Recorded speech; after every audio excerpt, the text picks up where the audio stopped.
Great afternoon, and this is Marvin Glenn, and I am the host of Digesting Black History 365 podcast. And I am so thankful that you guys took time to come and you know relax with us again about Black history, your history, our history, the world's history. And please like, share, and subscribe to this podcast because we're up and coming, and we will be the standard. Because what we really want to do is be able to put people in the right frame of mind to understand their history, their positive history. So I just want to say great afternoon to everybody, and I'm just so thankful. Also, I want to send a shout out to my co-host Gwen Moore. She's not here, but she had to get ready for the holidays and spend time with her family. So I want to say to her and everybody, have a safe and blessed. No, let me change that up. A blessed and safe holiday. All right, all right. We want to just cut right to the chase, and we want to get a chance to know. And I want to say this. This particular podcast speaks so much to what I want Digesting Black History 365 means. It means that we have people from St. Louis. We have people from all over the world that I get a chance to talk to and interview, and so you guys can know about history, positive history, because it can change you and it can give you an understanding of what you want and what you need to do to be great. So I want to bring into the podcast St. Louisan, Chaz Ingram. I've been waiting to interview this gentleman for quite some time. I met him through my cousin and Greg Haynes, and I wanted to make sure that we continued our friendship. So I want to bring to the podcast Mr. Chaz Ingram. Thank you, sir. I appreciate you having me on, Glenn. Yes, yes, yes.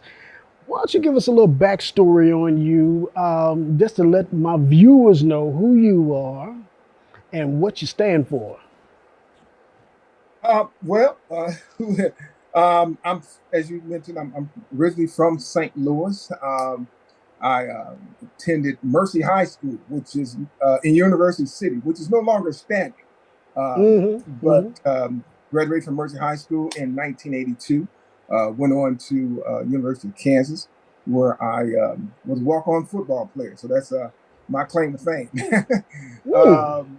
Made the football team there, and I majored in radio, television, and film. My goal in life, Marvin, was to be the next Brian Gump, and went on to work in TV and radio.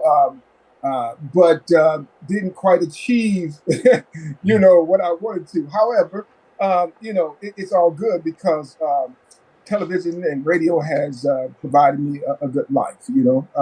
I worked at KSDK TV in St. Louis for quite a few years in St. Louis, and was a talk show host on KXEN Radio in St. Louis, 1010 AM, where I hosted The Spirit of Chaz for about 4 or 5 years or so. And fast forward in 2004, I decided it was time to make a leap of faith, man. And I made a move to Los Angeles and pursued my passion of acting. And that's what I'm currently doing now in Los Angeles. Acting, TV, film, and I'm sure we'll talk more about that as we go forward here today. Oh, definitely, definitely.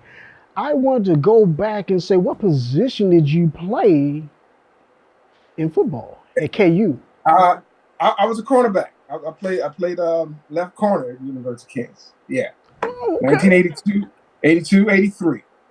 Hmm. So was that Yeah. after Demetrius and Kevin Potter? Well, Demetrius and Kevin Potter went to the University of Missouri. Our rival. Okay. Yeah. KU. That they are rivals. I grew up, to be honest with you, Marvin. I grew up a Mizzou fan during Kevin Potter. Matter of fact, Kevin and Demetrius, man, were. Yeah, I mean, they were only a few years older, but kind of my idols. I watched those guys, when I was in high school, and Steve Stepanovich and John Sunvold on Mizzou basketball. I grew up loving Mizzou sports, okay? But when I went to the University of Kansas, man, that all changed. You know what I mean? So, So yeah, so how did they we steer were you rivals. away? I'm sorry. How did they steer you away? Well, I'll be honest with you, man. Mizzou at that time, was going through what I considered, racial, some racial issues. Okay, and Mm. I decided that just wasn't the place for me. I'm sure that I was influenced to some degree by a couple of friends of mine from Mercy High School who had decided to go to the University of Kansas. That probably had something to do with it. But to be honest, I did my research, and I just felt that wasn't the place for me. Because at that time there were issues Yeah. as it relates to race. Well, trust me, I understand that, and you want to be comfortable where you're Yeah. learning and earning. Yes. Yes. Absolutely. Absolutely. Yes. Well, let me start with my first question. Have you been able to reach today's youth as well? No, I'm sorry, not that question. Not that question. Let's start off. Who was your first positive black historian? My first positive black historian was Dr. Martin Luther King Jr.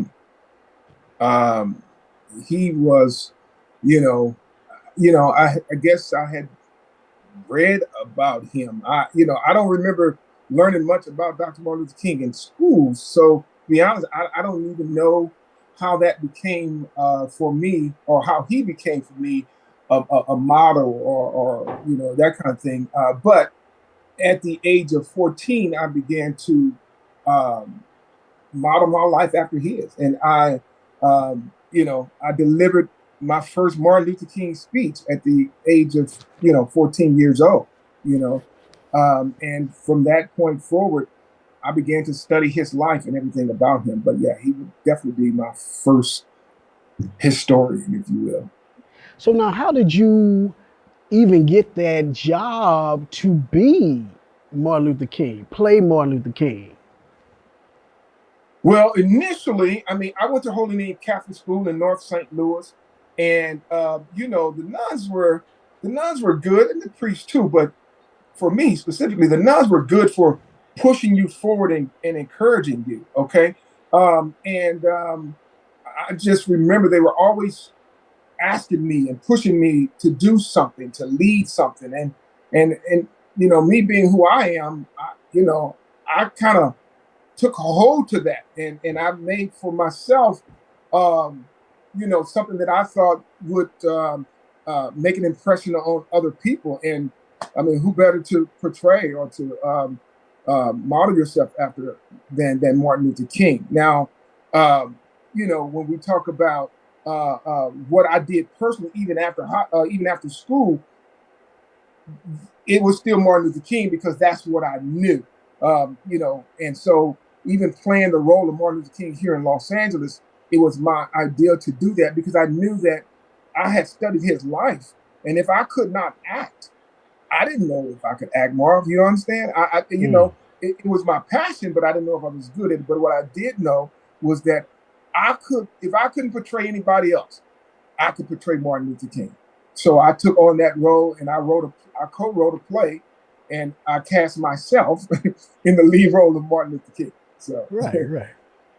So did you and Cedric the Entertainer sit down and go over notes? Because he played Martin Luther King also in a movie.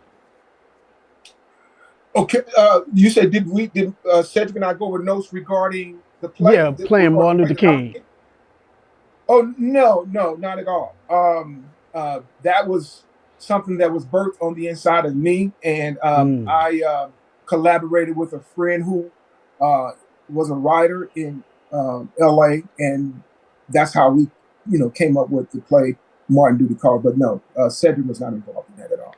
Yeah, he was just on my mind, when we was talking about Martin Luther King, because the movie that I did see him play in, he actually did it. Plus, it was good for him because it was drama over comedy. Hmm.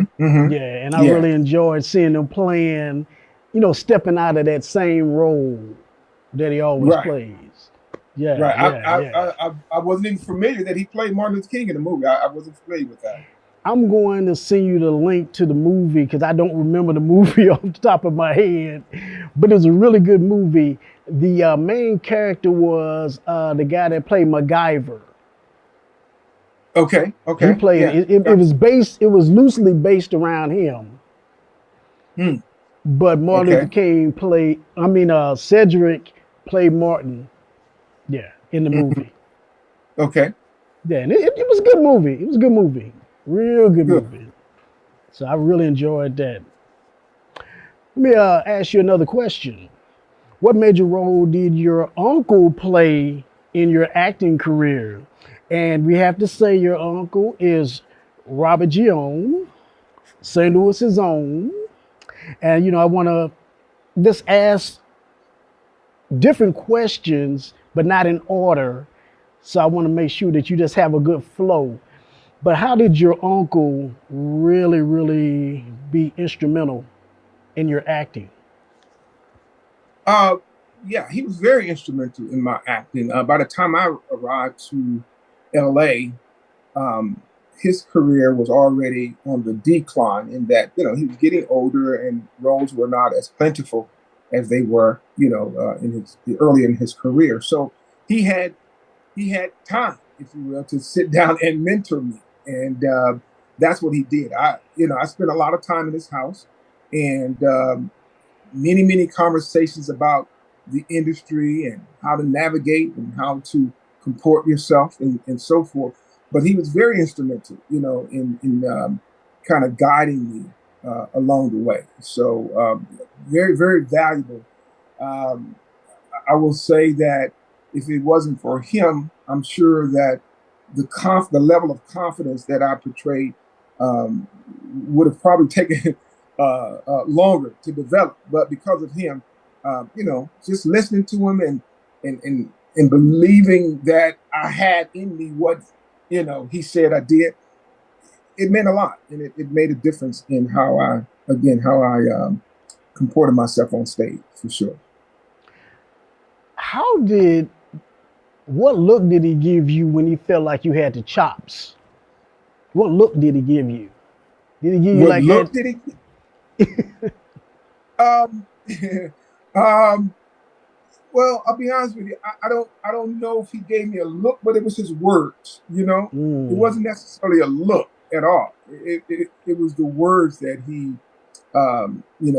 he delivered that made me know that let me know that for one, he believed in me. And when you have somebody of that stature, now he's my uncle, so you tend to, to not value as much when it's coming from somebody personal opposed to like some other name that America knows. But I had to realize that my uncle was he was big time, and he he was a big name whether I knew it or not, or whether I realized it or not.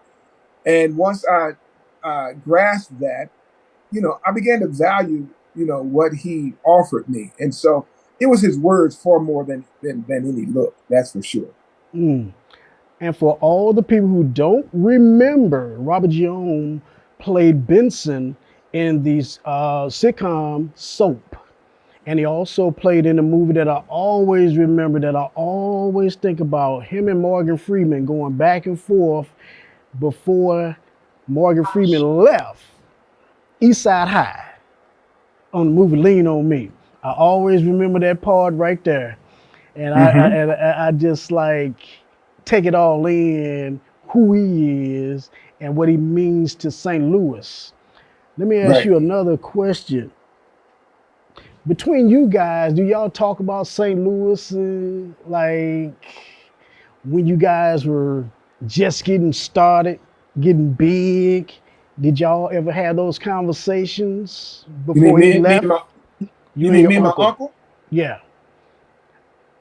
Um, Or should I say the gravity of what St. Louis means to y'all as people who are leaving out of St. Louis and becoming successful? That's a good question. okay. So did we talk about the importance of St. Louis is what you're asking. I'm sorry.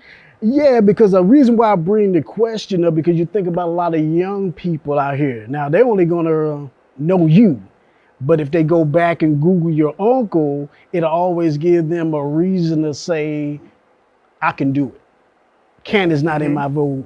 my vocabulary, and what I want to be able to do is know what did you guys talk about when it was at that particular moment? Because I know he was, like you say, he was on the decline, but at the same time, I'm sure y'all had some conversations that spoke towards success from St. Louis. Well, I'll be honest with you, Marvin. We didn't.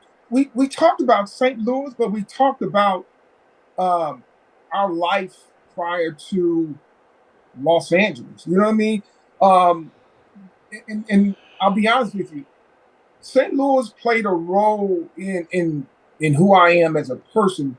It didn't play a role in who I am as an actor, and I Hmm. don't think it played much of a role in my uncle's life as it relates to it. As an actor, the similarities in his life and my life is that I didn't do much acting in St. Louis, to be honest with you, and neither did my uncle. My uncle, was a streetcar driver in St. Louis. When he decided to become an actor, he immediately left. I mean, you have some venues there. Black Repertory Company, the St. Louis Repertory Company.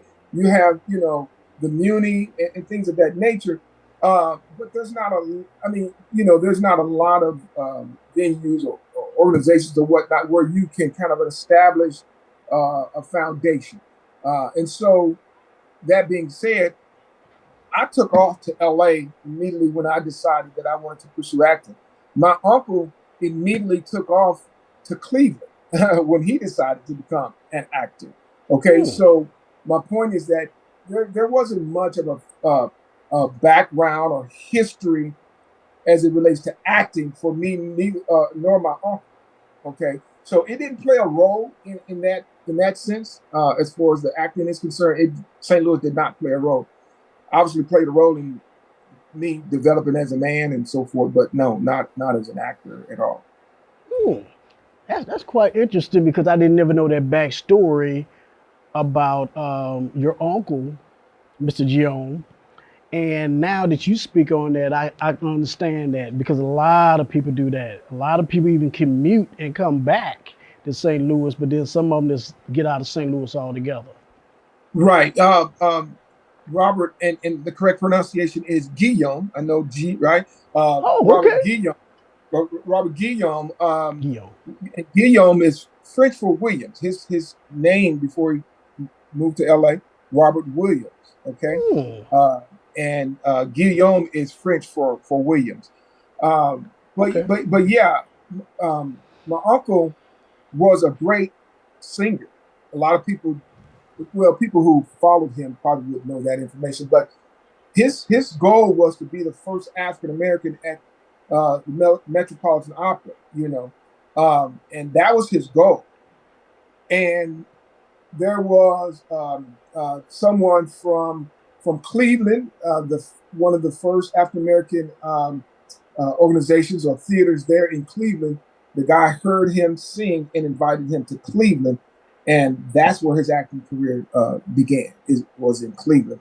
He then went on to New York from there, and did a number of plays on Broadway, Guys and Dolls. A lot of people are familiar with Pearlie, the play Hmm. Pearlie, and many other things. But his initial goal, was to be a singer. It was the acting that came as a result of that. Oh, so he was a double threat. Oh yeah, yeah, for Actually, he sure. was a triple threat. When I think about his history, because I know he spoke.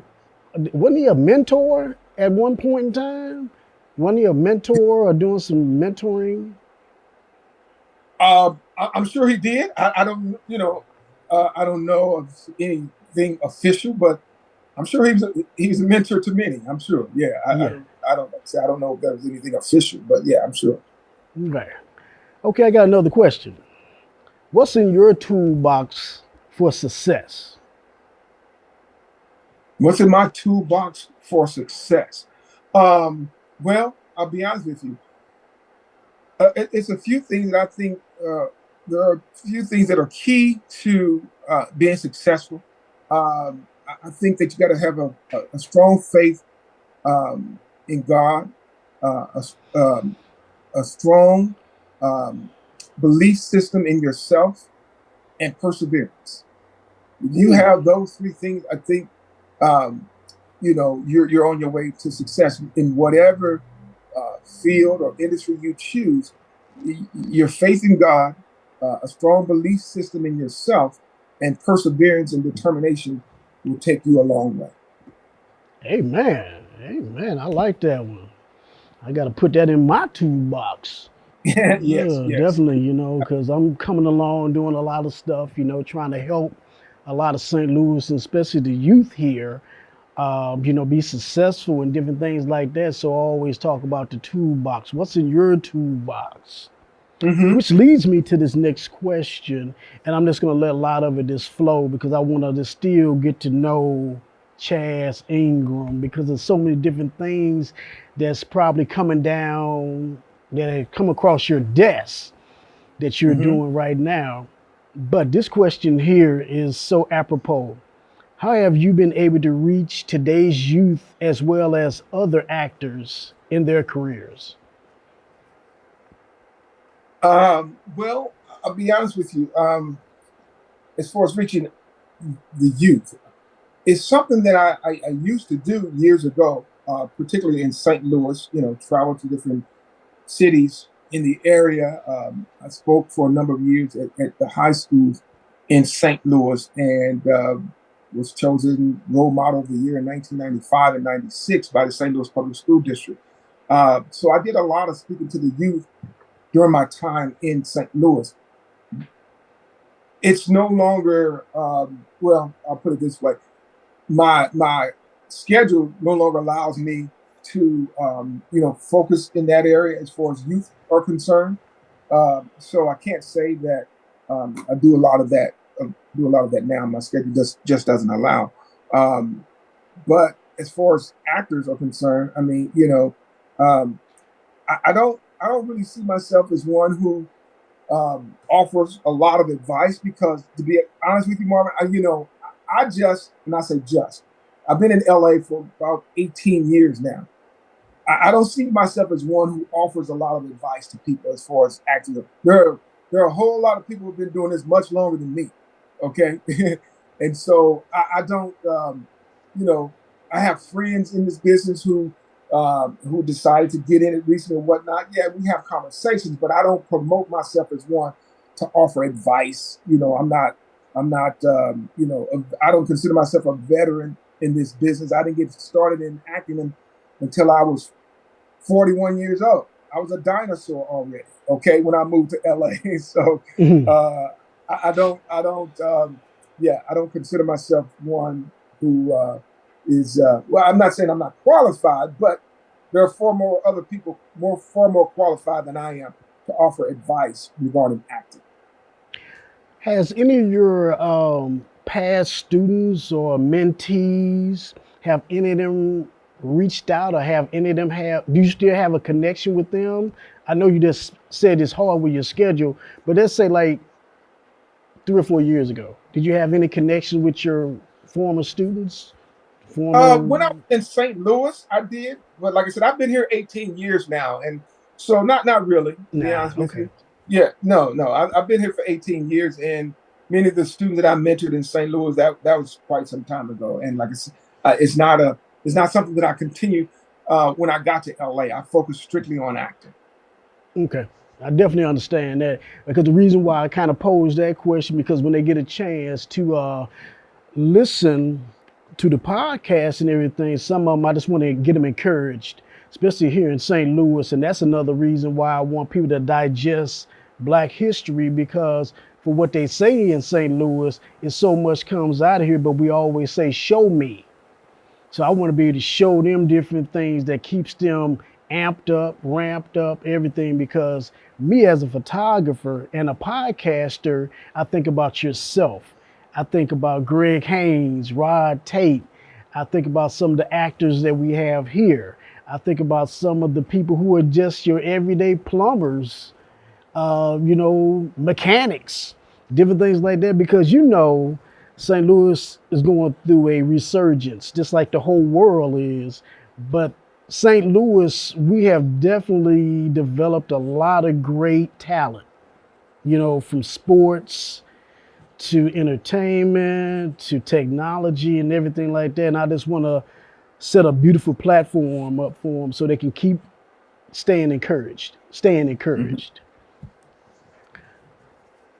So, my next question: what are your pathways for your career in the next 3 years? What is my pathway? Um, my pathway is the same that it has been since I've arrived in LA.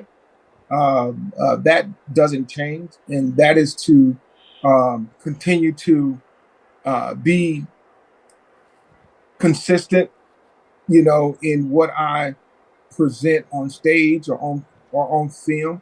Um, my pathway is to continue to, um, you know, create opportunities for myself. So along with auditioning for roles and that kind of thing, um, I want to create. I want to create, which is why I am now um, currently writing a play again about the life of Dr. Martin Luther King, but it will kind of focus on different things and that kind of thing. But um, I'm creating for myself. Okay. Mm-hmm. And so that's the pathway that I'm focused on now, along with continue to audition and make myself available for other opportunities. Because at the end of the day, Marv, is that there are a lot of, with all the streaming services and that kind of thing, there are a lot of opportunities out here for African Americans, particularly for African American males. So um, uh, that's what I want to do: continue to create opportunities for myself and for others, to write and develop shows or plays, if you will. That's my pathway. So, now what do you like best? Screen or stage? Um, that's a good question. If I was to choose, I would probably say, wow, probably theater, probably. Um, there's something authentic about theater that you don't get um, in with television or film. I mean, you get opportunity. You mess up in TV or film, you can take one, take two, and take three. Um, in theater, it is what it is, and it kind of pushes you to a level that is I don't know the word I'm looking for here, but it's a different level than TV or film. I enjoy TV and film. Don't get me wrong, obviously I do. Um, there, there's more exposure with TV and film. There's greater pay with TV and film, but there's definitely something authentic about theater that you don't get with TV and film. And so, for that reason, I would say that I enjoy that more because it pushes you to a certain level that is your own, and that that is not debatable, is not negotiable. It's just authentically you, and there's something to be said about that. I think Keeps you humble. it does, absolutely, yes. Yeah. All right, all right. Now, this is definitely a great question, but definitely a question that I've been kind of holding on to. Besides your uncle, how was it being in the presence of Tom Cruise? Well, it was great. I mean, it was a brief encounter, if you will. The scene that I filmed, for Top Gun, it was just myself and the other mission controller. There was really no one else, and so as we were filming that, and of course, we were telling Tom what to do and that kind of thing while he's flying the aircraft. You know, he wasn't obviously flying it at that time. We were, pretending as if he was. However, Tom did come to the shoot that day. and we had an opportunity to talk to him and communicate with him for a little while. Uh, but again, it was a brief encounter, but it was nice, and he complimented us all, on the job that we had done, and yeah, it was a pretty nice treat to know that Tom was pleased with what we brought, as brief as it may have been, right? Um, he was pleased with what we brought to the field for sure. Okay, question part two of the same question. What layers do you think he added to your career by meeting him, being in his presence? He didn't add any layers to my career at all. For one, the conversation was too brief. I appreciate the compliments, but yeah, he didn't add anything to my career. No, So he gave you compliments? absolutely, yes, Oh, yes, good, good, yeah. good.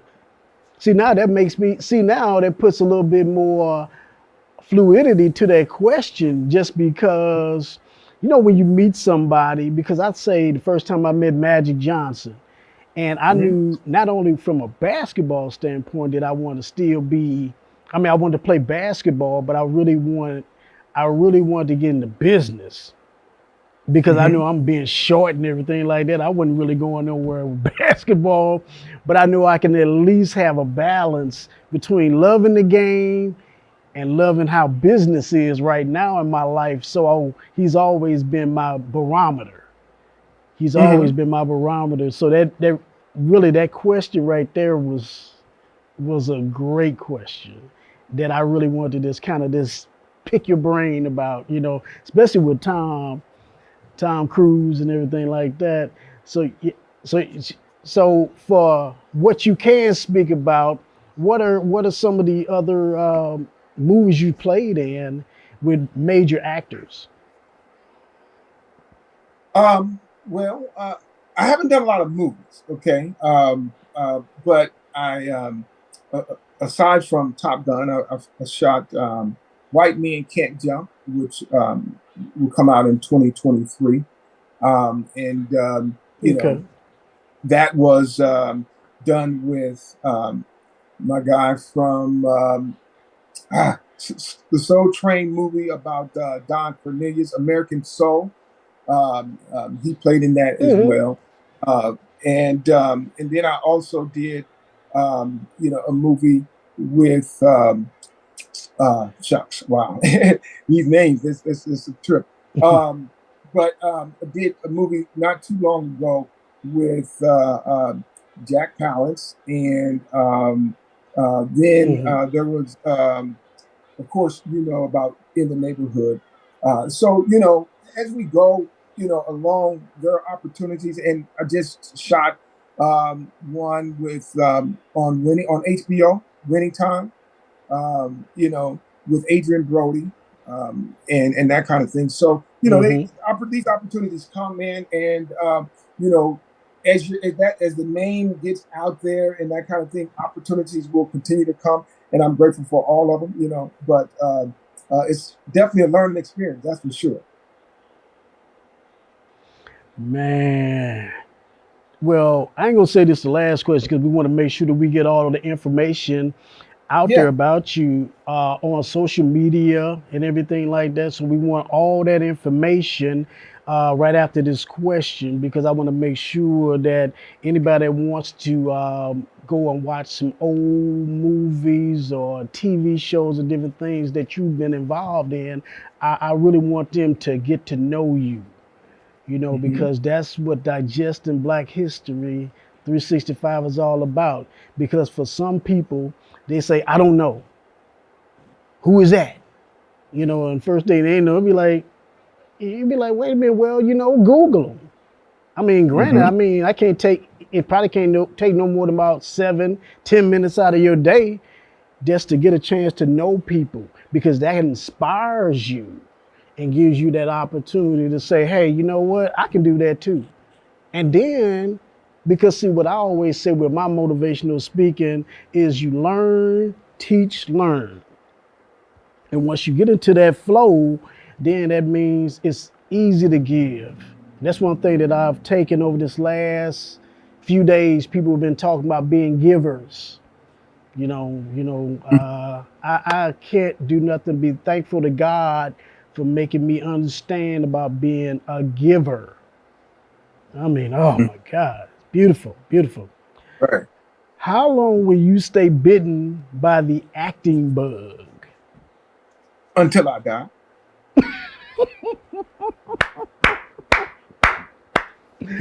I love that. I love that answer. That's how I feel about photography. That's why I got Hmm. right back into it this year. I mean, I just picked that camera back up. And then, like, after Greg and Rod saw the pictures that I shot, like, they so clean. I said, that's all I worry about. As long as I Right. get a clean picture, because you can put it on anything. A milk carton, you can put it on, any social media platform or whatever. So I really like that answer. I really Hmm. like that answer. Well, Yes, indeed.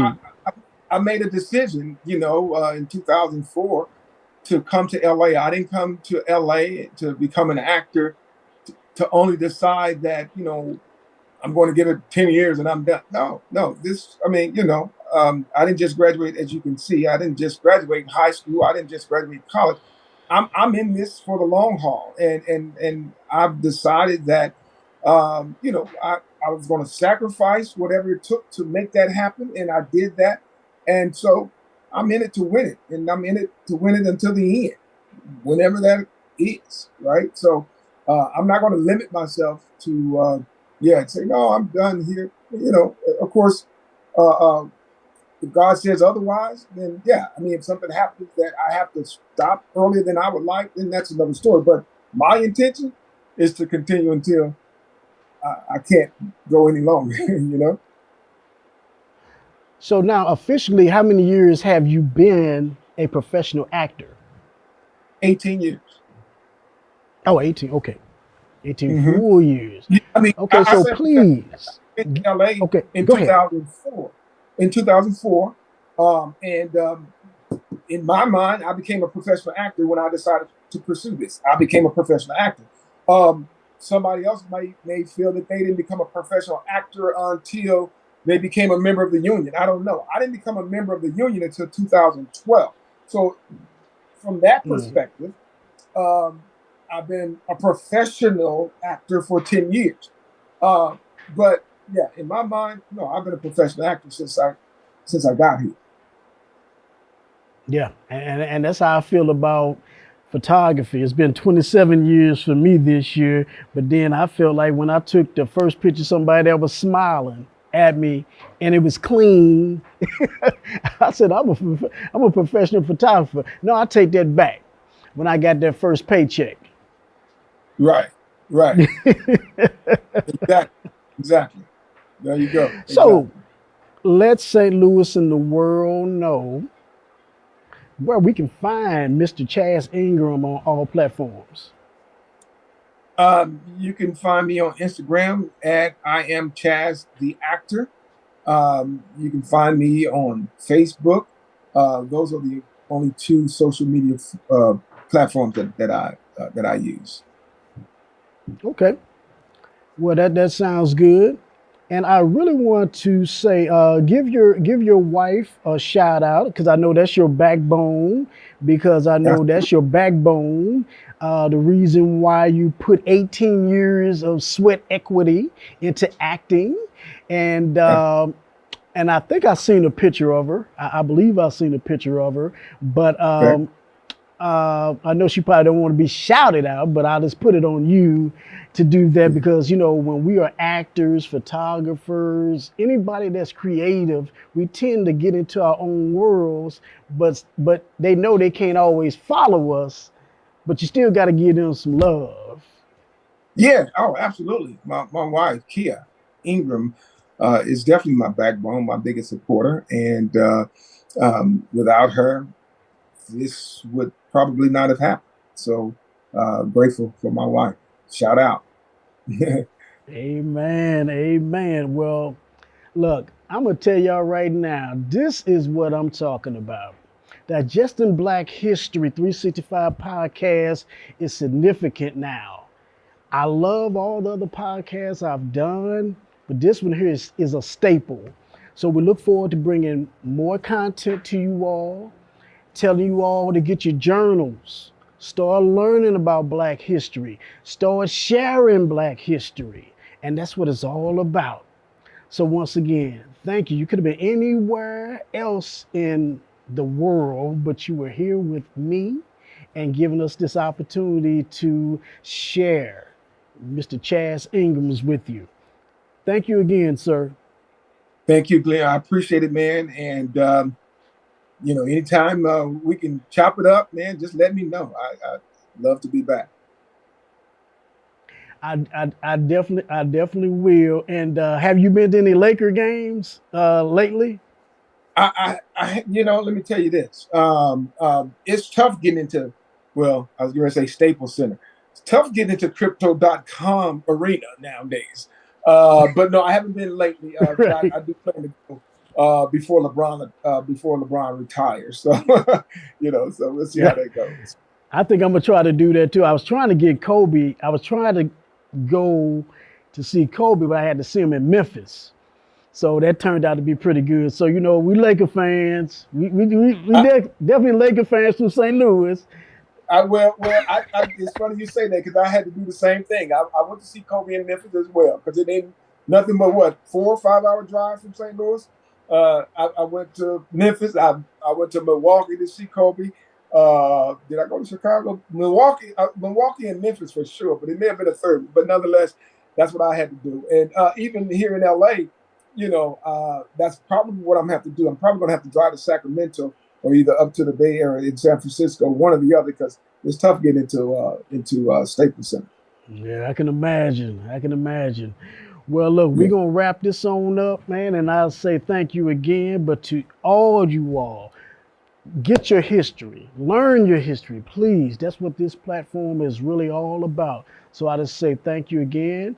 Merry Christmas. Happy New Year. And you guys be blessed, be safe, and be better, and be proven, period. Till next time, God bless.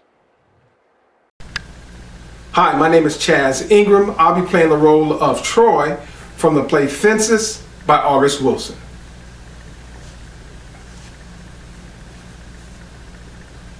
Rose, I done tried all my life to live decent, to live a clean, hard, useful life. Hell, I tried to be a good husband to you the best way I knew how. But maybe I come into this world backwards. I don't know. But you're born with 2 strikes on you before you come to the plate. You gotta guard it closely, always looking for a curveball on the inside corner. You can't afford to let none get past you, and you can't afford to call strike. If you're going down, you're going down swinging. Everything lined up against you. What you gonna do? I fooled him, Rose. I bunted. When I found you and Corey and a halfway decent job, I was safe. Couldn't nothing touch me. I wasn't gonna get that last strike, and I wasn't going back to the penitentiary. I wasn't gonna lay in the streets with a bottle of wine. I was safe. I wasn't gonna strike out no more. I was on first base looking for one of the boys to knock me in and to get me home. Thank you.